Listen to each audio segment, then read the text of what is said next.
Assembly. Assemble the friction plate to the assembly. Assemble the brake pressure plate to the assembly.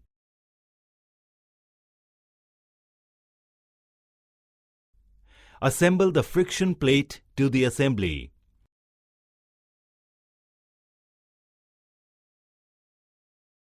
Assemble the brake actuating disc to the assembly.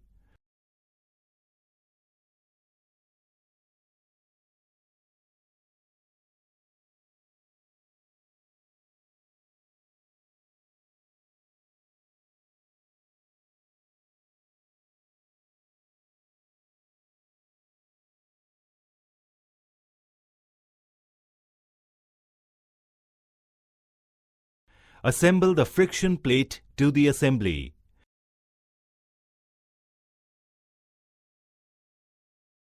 Assemble the brake actuating linkages. Assemble the brake shaft to the brake assembly.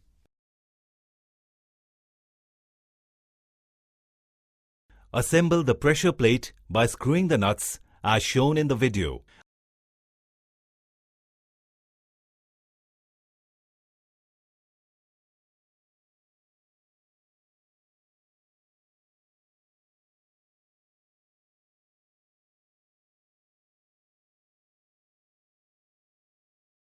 Assemble rear axle carrier as per the process.